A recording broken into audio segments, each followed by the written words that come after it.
Max's ears snapped to attention at 2:47 a.m., his body rigid against the patrol car's passenger seat. Sarah Collins felt the familiar electric tension that always preceded their most significant cases. Her partner never reacted this way to ordinary calls. "What is it, boy?" Sarah whispered, watching Max's focused stare through the windshield toward the skeletal remains of the Georgia Dome. The demolition had been completed months ago, leaving only concrete foundations and twisted metal jutting from the earth like ancient bones.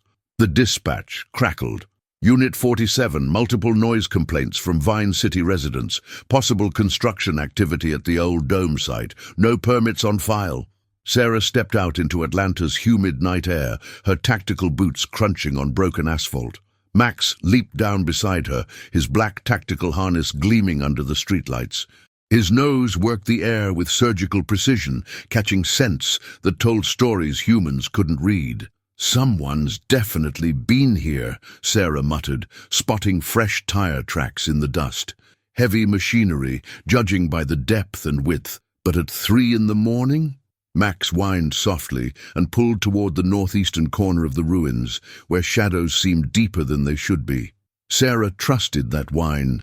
It had saved her life more times than she could count. During their 6 years together, Max had developed an almost supernatural ability to detect things others missed. They moved through the debris field methodically, Sarah's flashlight cutting through darkness, while Max navigated by scent and instinct. The silence felt wrong somehow, too complete for downtown Atlanta. Even at this hour, the city's heartbeat usually echoed through the streets. Then Max stopped dead, his body trembling with barely contained excitement. He pawed at what looked like ordinary rubble, but Sarah had learned to read his signals. This wasn't random debris. Something lay beneath. "Good boy," she whispered, kneeling beside him. Her gloved hands brushed away chunks of concrete, revealing something that made her heart skip: the edge of a wooden crate, partially exposed and clearly placed recently. The wood was old, weathered by decades underground, but the metal clasps were new. Someone had been here recently, very recently. Max's training kicked in as he indicated the scent trail leading away from the crate, deeper into the ruins. His tail remained still, his posture alert but controlled. Sarah recognized the behavior. He'd found something significant, something that required careful handling. The silence broke with a distant mechanical rumble somewhere underground. Sarah's radio felt heavy on her belt as she considered calling for backup, but years of experience had taught her to gather more information first. False alarms made careers stagnate, but missing crucial evidence could cost lives. "Let's see where this leads," she whispered to Max, following his confident stride toward the sound source. The rubble seemed to shift around them as they moved deeper into the ruins, creating an almost maze-like path. Max never hesitated, his nose guiding them with absolute certainty toward whatever waited in Atlanta's hidden depths. Sarah's flashlight beam caught something else: fresh boot prints in the dust, size 11 or 12, with a distinctive tread pattern. The prints led toward what looked like a solid concrete wall, but Max's behavior suggested otherwise.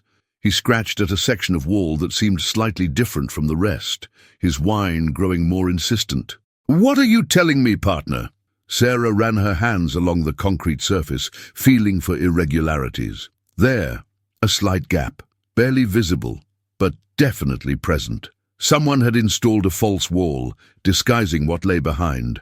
The mechanical rumble grew louder, and Sarah could now identify it: excavation equipment, definitely underground. Her pulse quickened as the pieces began forming a pattern. Someone was conducting major operations beneath the Georgia Dome ruins, using the demolished stadium as cover for something far more complex than simple construction. Max's behavior shifted again, his ears perked toward a sound only he could hear. Footsteps approaching from the east side of the ruins. Sarah clicked off her flashlight and pulled Max behind a pile of twisted rebar, her hand instinctively moving to her service weapon. Two figures emerged from the shadows, carrying powerful LED lanterns and speaking in hushed tones. They moved with purpose, clearly familiar with the terrain. Sarah strained to hear their conversation, but only caught fragments. Shipment arrives tomorrow, and can't risk exposure. Max remained perfectly still beside her, his training overriding his natural instincts. Sarah felt the familiar surge of pride in her partner's discipline, even as her mind raced through possibilities. Whatever was happening here went far beyond simple construction violations. The figures disappeared into what Sarah now realized was a concealed entrance, their voices fading into the underground passages. Max looked up at her with those intelligent brown eyes, and she saw her own determination reflected back. "Tomorrow we come back prepared," she whispered, scratching behind his ears. "But tonight we gather intelligence." Behind them, the city slept, unaware that beneath their feet something significant was about to surface. Something that would challenge everything Sarah thought she knew about her city's buried secrets. Sarah returned to the Georgia Dome ruins at dawn, Max alert beside her as they approached the concealed entrance she'd discovered 12 hours earlier. The morning light revealed details invisible in darkness: fresh concrete patches, carefully arranged debris, and tire tracks leading to what appeared to be a service tunnel entrance disguised as rubble. "Remember what we're looking for, boy," Sarah whispered, checking her gear. Max's ears twitched in acknowledgement, his nose already working the air for familiar scents from their midnight reconnaissance. The false wall section moved easier than expected, revealing steel-reinforced tunnels that definitely predated the Georgia Dome's construction. These passages were old, very old, with brick archways and construction techniques that spoke of Civil War-era engineering. But the LED lighting and modern ventilation systems were clearly recent additions. Max padded ahead with confident steps, his training allowing him to navigate the narrow passages while remaining alert for dangers. Sarah followed, her flashlight beam revealing something that made her pulse quicken: carved stone markers embedded in the tunnel walls, bearing dates from the 1860s. "These are Confederate supply tunnels," she breathed, recognizing the historical significance. Atlanta's Civil War history was well documented above ground, but these hidden passages represented something entirely different: a secret network that had somehow survived urban development for over a century. Max stopped at an intersection where 3 tunnels converged, his behavior shifting to indicate multiple scent trails. Sarah knelt beside him, studying the ground. Fresh footprints led down all 3 passages, but one set of prints was different, deeper, suggesting someone carrying heavy objects. "That way," she decided, following the heaviest trail. Max agreed with her assessment, his nose confirming that the strongest scent concentration led down the eastern passage. The tunnel opened into a chamber that took Sarah's breath away. Modern work lights illuminated rows of wooden crates, some clearly antique, others recently constructed. But it was the contents that made her reach for her radio before stopping herself.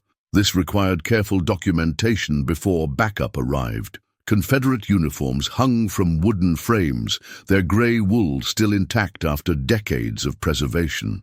Glass cases contained military medals, officers' swords, and personal effects that belonged in museums, not private collections. Sarah recognized several items from wanted lists she'd seen during federal art theft briefings. Max moved methodically through the chamber, his nose cataloging each scent signature. His behavior indicated recent human activity, very recent. Someone had been here within the last few hours, possibly while Sarah was filing her preliminary report back at headquarters. "Look at this, Max," Sarah whispered, approaching a workstation equipped with professional archaeological tools. Brushes, measurement devices, preservation chemicals, and detailed photographic equipment suggested someone with serious expertise was running this operation. This wasn't random looting, it was systematic historical theft. A leather-bound ledger lay open on the workstation, its pages filled with meticulous handwriting. Sarah photographed several pages with her phone, noting inventory numbers, dates, and what appeared to be buyer information. Names like Rothschild Collection and Private Museum Geneva appeared repeatedly. Max's low growl interrupted her documentation. He'd moved to the far end of the chamber, where another tunnel entrance led deeper into the underground network. His posture indicated immediate danger. Someone was approaching. Sarah clicked off her flashlight and pulled Max behind a stack of crates, her hand moving to her service weapon. Footsteps echoed from the tunnel, accompanied by voices speaking in urgent, professional tones. "The Collins woman was here last night," a man's voice carried clearly in the stone chamber. "Her dog's scent is all over the entrance tunnel." "Dr. Crane won't be pleased," replied a second voice, female with a slight accent Sarah couldn't place. "We're supposed to ship the Richmond collection tomorrow." Sarah's training kicked in as she processed the information. Dr. Crane. She'd need to run that name through federal databases, and Richmond Collection suggested they were dealing with artifacts from Virginia, possibly items stolen from Confederate capital sites. The voices grew closer, and Sarah could see flashlight beams dancing across the chamber walls. Max remained perfectly still beside her, his discipline absolute despite the obvious threat. Sarah counted footsteps, at least 3 people, possibly 4. "Check the inventory," the first voice commanded. "Make sure nothing's been disturbed." Sarah held her breath as the intruders moved through the chamber, their lights sweeping dangerously close to her hiding spot.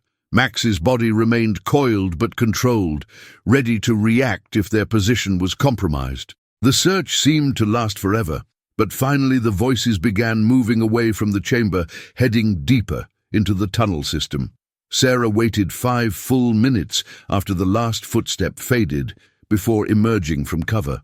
"Good boy," she whispered to Max, who had remained motionless throughout the entire encounter. His tail wagged once in acknowledgement before returning to alert position. Sarah quickly photographed more evidence, focusing on the ledger entries and several particularly valuable-looking artifacts. The scale of the operation was staggering. Hundreds of items, possibly millions of dollars, in stolen historical treasures.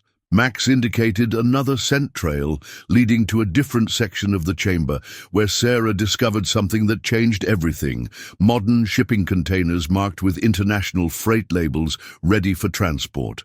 This wasn't just theft, it was an organized smuggling operation with global connections. "Time to call backup," Sarah muttered. But Max's sudden alertness warned her that their window was closing. More footsteps approached, this time from the entrance tunnel. They had discovered something massive, but now they needed to escape with the evidence before becoming the next victims of whatever Dr. Crane and his associates were willing to do to protect their operation. Dr.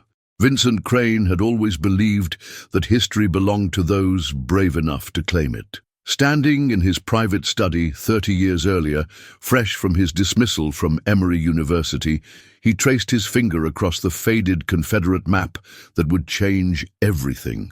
The map had come from his grandfather's estate, a yellowed piece of parchment that detailed Atlanta's secret tunnel network, built in 1863 to move supplies past Union blockades. Most historians dismissed such maps as folklore, but Vincent recognized authentic period ink and paper construction that spoke of genuine Civil War origins. "They called me obsessed," he had whispered to himself that night, studying the intricate tunnel layouts beneath what would later become the Georgia Dome. But obsession is just another word for dedication. Sarah pulled Max closer as she studied the federal database results on her patrol car's computer screen. Dr.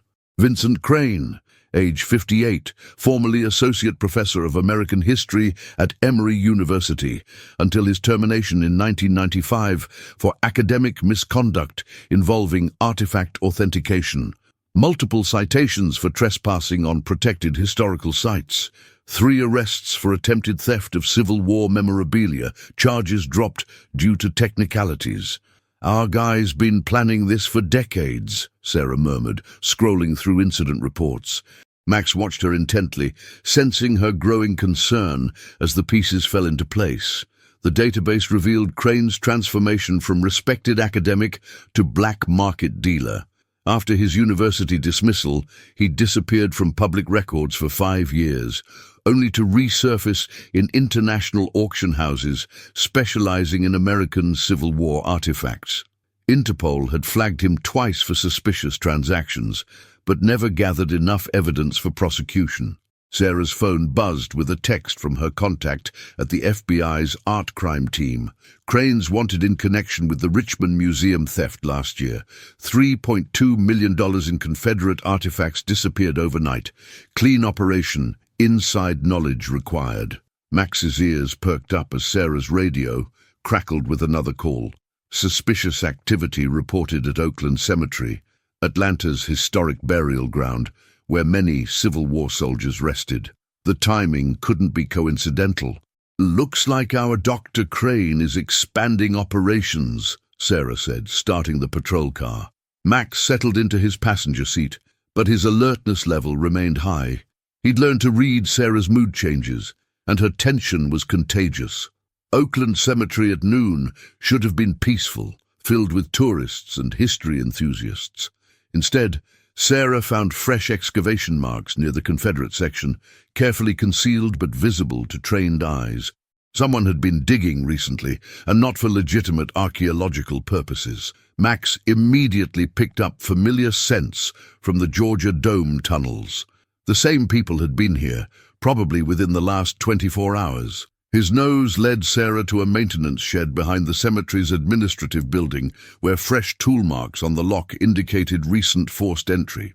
Inside the shed, Sarah discovered surveying equipment, soil analysis tools, and most damning of all, photocopies of the same tunnel maps she'd seen sketched in Crane's operation ledger.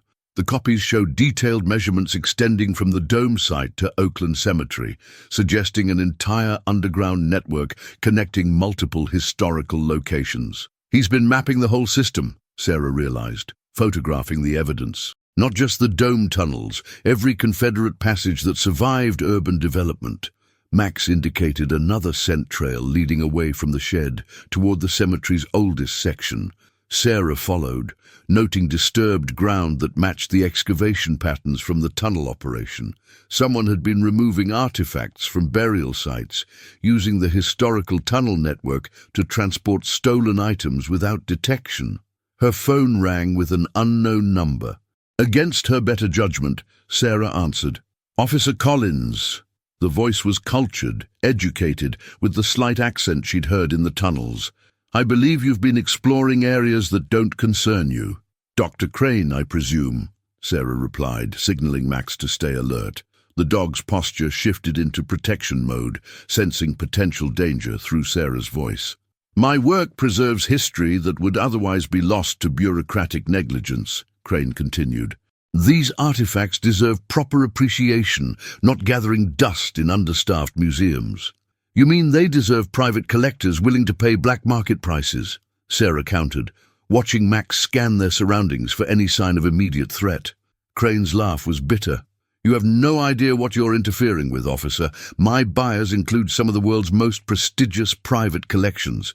These pieces will be preserved and studied by people who truly understand their value." "Stolen artifacts belong in public institutions," Sarah said firmly, "where people can learn from actual history, not someone's romanticized version of it." "Romantic?"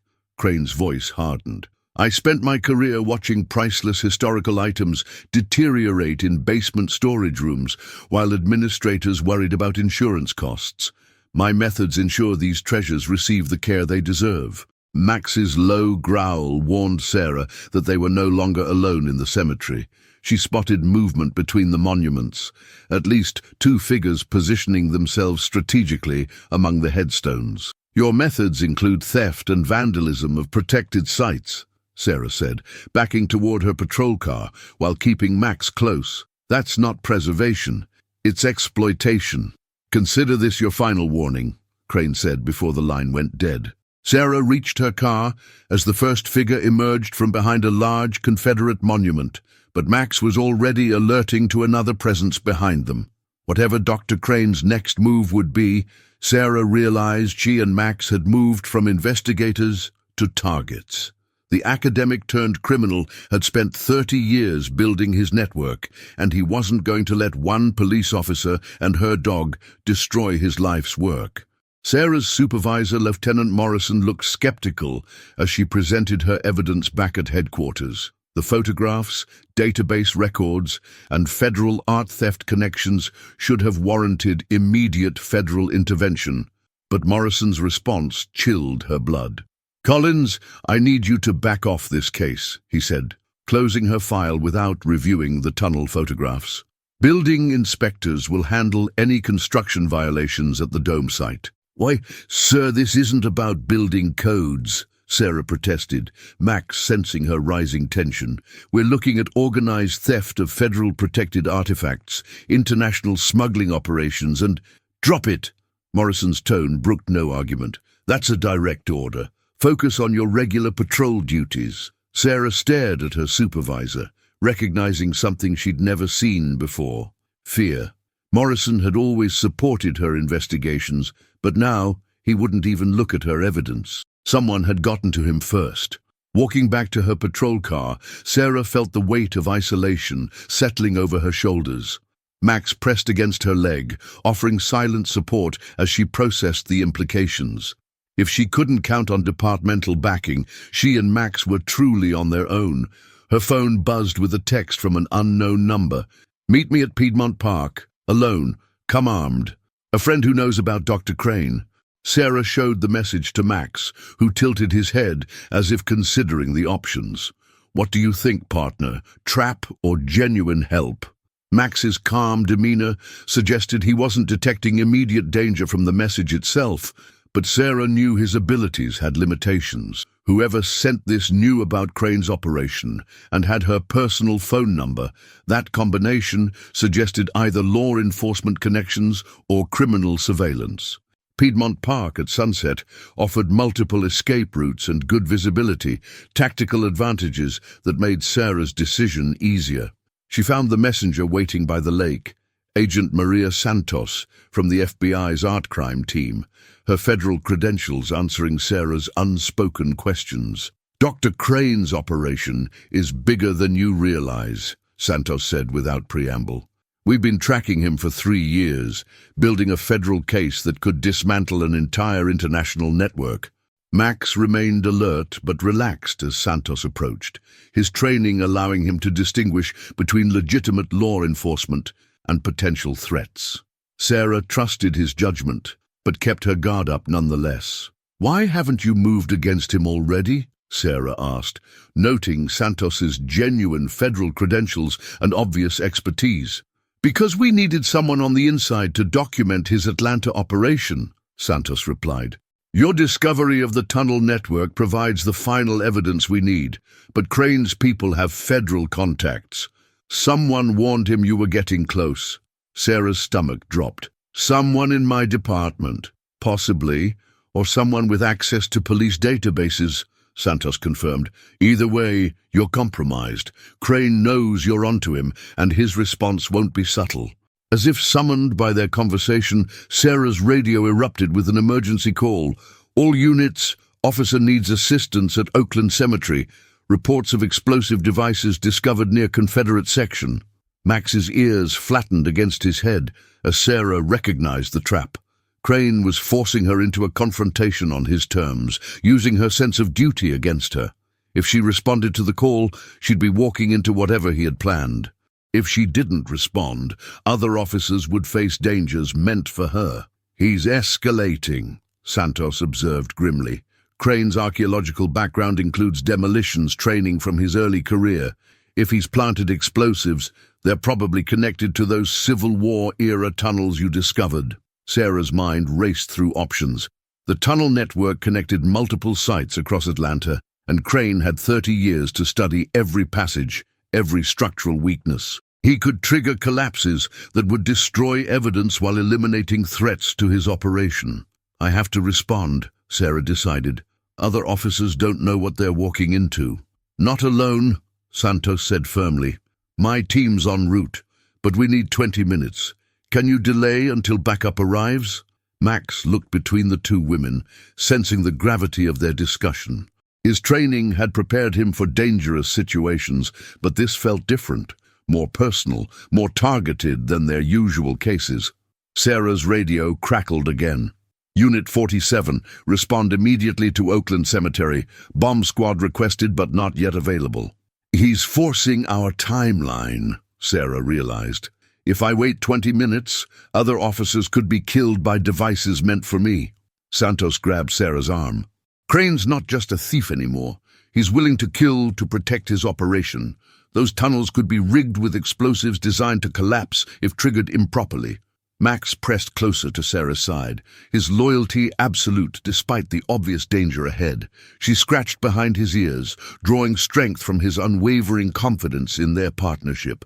"Then we'd better be very careful about how we approach this," Sarah said, checking her gear. "Max and I have been in those tunnels. We know the layout, the hiding spots, the escape routes." "This is exactly what Crane wants," Santos warned. "He's studied your methods, your partnership with Max. He knows how you think, how you operate." Sarah looked down at Max, whose steady gaze reflected her own determination. They'd faced dangerous criminals before, but never someone who'd had time to study their techniques and plan specific countermeasures. "Maybe," Sarah replied, starting toward her patrol car, "but he's never faced us when we knew he was coming."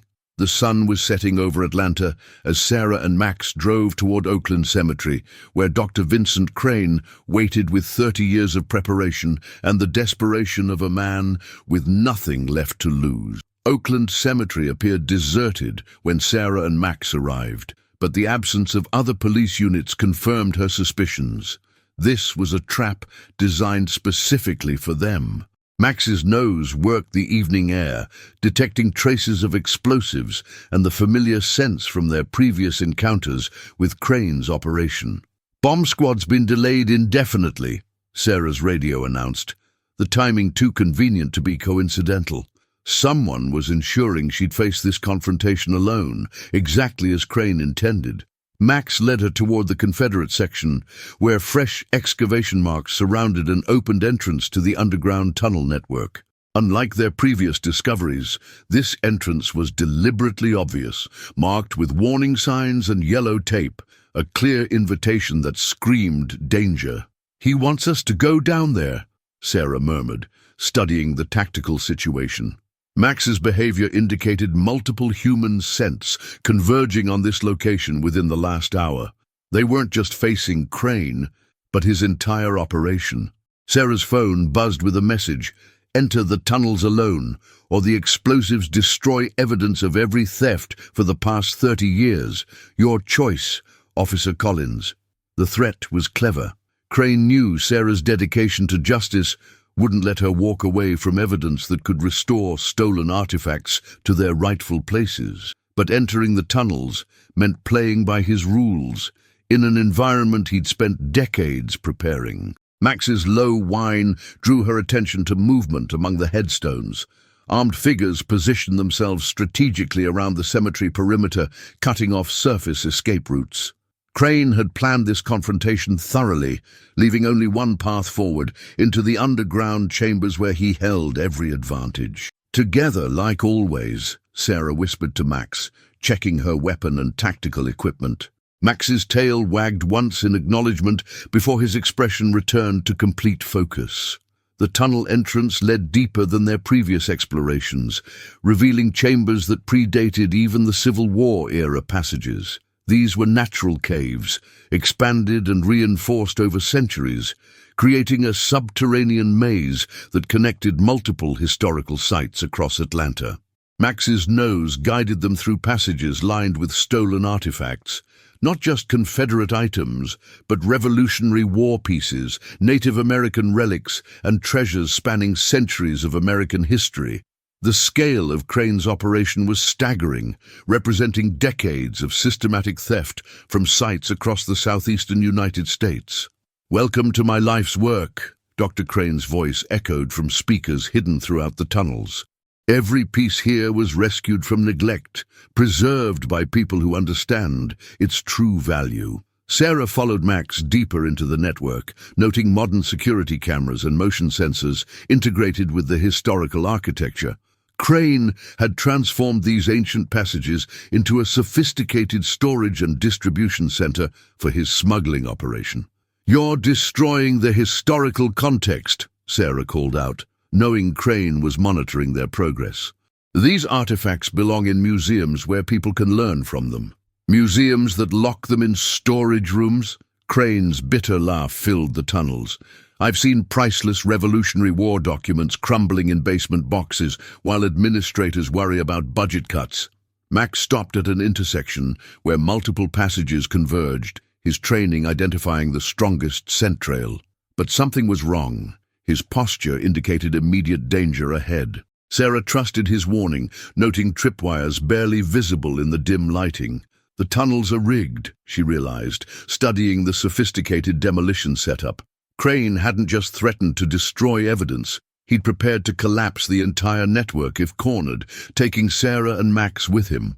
Every chamber is wired, Crane confirmed through the speakers. But I'm not unreasonable. Walk away now, and I'll give you 12 hours before triggering the charges. Time enough to clear the area above ground. Sarah examined the nearest explosive device, recognizing military-grade demolition charges connected to a centralized detonation system. Crane's archaeological background included mining and excavation experience. He knew exactly how to bring down these tunnels in a controlled collapse. Max indicated another scent trail leading toward what appeared to be the main chamber. His confidence suggested a clear path ahead, but Sarah could see additional tripwires and motion sensors guarding the approach. He's in the central chamber, Sarah whispered, following Max's lead while carefully avoiding the detection systems. That's where he'll make his final stand. The main chamber took Sarah's breath away. A vast underground space filled with museum-quality displays showcasing the finest stolen artifacts. Glass cases contained items she recognized from federal wanted lists, representing millions of dollars in cultural heritage theft. But it was the shipping preparation area that revealed Crane's immediate plans. Dozens of crates sat ready for transport, labeled with international destinations and buyer information. Tomorrow's shipment would scatter these artifacts across the globe, making recovery nearly impossible. Impressive, isn't it, Doctor? Crane emerged from behind a display case, flanked by two armed associates. 30 years of careful acquisition, now ready for placement with collectors who truly appreciate their significance. Max remained calm but alert, positioned to protect Sarah while assessing the tactical situation. 3 opponents, multiple escape routes, but surrounded by priceless artifacts that could be destroyed in any confrontation. "These belong to the American people," Sarah said firmly, her hand resting on her weapon, but not drawing it yet. "You're stealing our collective heritage." "I'm preserving it," Crane countered passionately. "Do you know how many irreplaceable artifacts are lost each year to bureaucratic negligence? How many priceless pieces disappear into storage and are never seen again?" Sarah noticed Max's subtle shift in position. He'd detected something Crane hadn't mentioned. Another presence in the chamber, possibly Agent Santos and her federal backup arriving through alternative entrances. "Preservation doesn't require theft," Sarah replied, keeping Crane talking while Max gathered tactical intelligence. "Legal archaeological work protects these sites while allowing public access. Legal work moves at bureaucratic pace while artifacts deteriorate," Crane said bitterly. "My clients provide immediate preservation and proper study by qualified experts." Max's ears twitched toward sounds only he could detect, movement in the tunnels beyond the chamber. Federal backup was positioning for coordinated action, but the explosive charges throughout the network made any aggressive move potentially catastrophic. "Last chance, Officer Collins," Crane said, his finger moving toward a detonation device. "Walk away, or watch Atlanta's history disappear forever." Max's subtle signal told Sarah everything she needed to know. Agent Santos and her team had reached position in the tunnel network, but Crane's finger hovered over the detonation switch that could destroy decades of American heritage in seconds. "You're passionate about preservation," Sarah acknowledged, keeping her voice steady while Max remained coiled for action. "But you're willing to destroy everything if you can't control it?" "Better destroyed than rotting in government storage," Crane replied, his academic facade cracking to reveal desperate obsession. "These artifacts deserve respect, not bureaucratic neglect." Sarah noticed Max's ears tracking movement behind Crane's position. federal agents moving through concealed passages, but the explosive charges made immediate action impossible. One wrong move would trigger a collapse that would bury evidence and lives alike. "What about the artifacts that are already preserved properly?" Sarah challenged. "The ones in the Smithsonian, the National Archives, museums across the country that do provide proper care and public access." Crane's hesitation gave Max the opening he'd been waiting for. The dog's training kicked in as he identified the moment when Crane's attention wavered from the detonation device. With perfect timing, Max launched himself toward Crane's gun hand, while Sarah moved for the explosive trigger. The chamber erupted in controlled chaos as federal agents swarmed through multiple entrances. Crane's associates found themselves outnumbered and outgunned, their weapons useless against coordinated law enforcement action in close quarters surrounded by priceless artifacts. Sarah wrestled the detonation device from Crane's grip as Max pinned the archaeologist's gun arm, his training allowing him to neutralize the threat without causing permanent injury. Within seconds, Agent Santos had Crane in federal custody while her team secured the explosive charges throughout the tunnel network. "Impressive work," Santos said, examining the detonation device Sarah had captured. Military-grade demolition system connected to the entire tunnel network. He could have brought down 6 city blocks.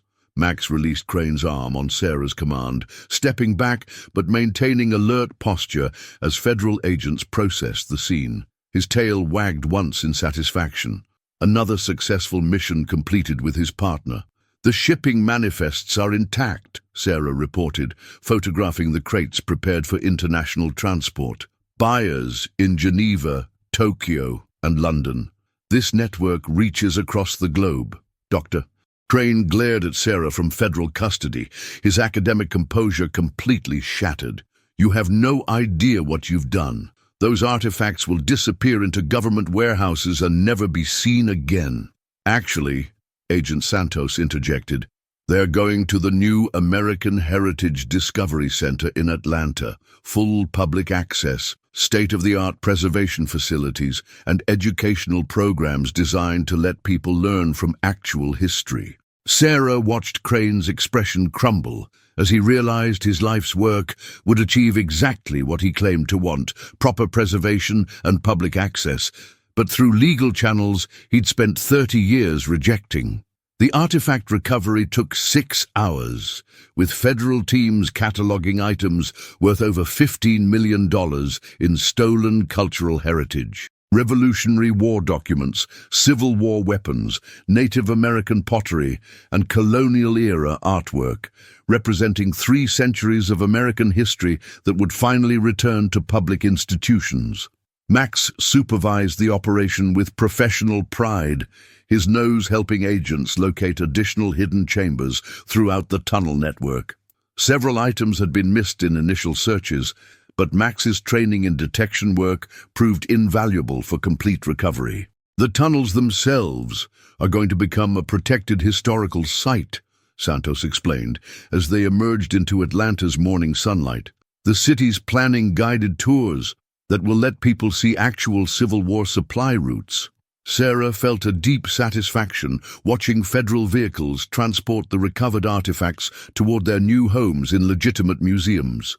After 30 years of theft and exploitation, these pieces of American heritage would finally serve their proper purpose, educating and inspiring future generations. Max pressed against her leg as they walked back to their patrol car, his simple gesture conveying shared pride in another successful mission. Their partnership had evolved over 6 years, from routine police work to complex federal investigations, but the core remained unchanged: trust, loyalty, and dedication to justice. "Good work, partner," Sarah said, scratching behind Max's ears as he settled into the passenger seat. "Ready for our next case." Max's alert expression and wagging tail provided all the answers she needed. Together, they'd continue protecting Atlanta and preserving the heritage that belonged to everyone. 3 months later, Sarah stood in the American Heritage Discovery Center, watching families explore exhibits featuring artifacts she and Max had recovered. Children pressed close to glass cases containing Revolutionary War documents, their eyes wide with wonder at touching history that had almost disappeared forever. Dr. Vincent Crane was serving 15 years in federal prison for trafficking in stolen cultural property, while his international network had been dismantled by coordinated law enforcement action across 4 continents. The buyers faced extradition and charges in their respective countries. Max wore a special commendation collar from the Federal Bureau of Investigation, recognizing his exceptional service in cultural heritage protection. Sarah's recommendation for federal partnership status had been approved, opening new opportunities for specialized investigations. "Think we'll have more cases like this?" Sarah asked Max as they watched visitors discover American history through properly preserved and displayed artifacts. Max's confident posture and steady gaze suggested he was ready for whatever challenges awaited. After all, protecting the past was just another way of serving the future, and that was exactly what they'd always done best, together.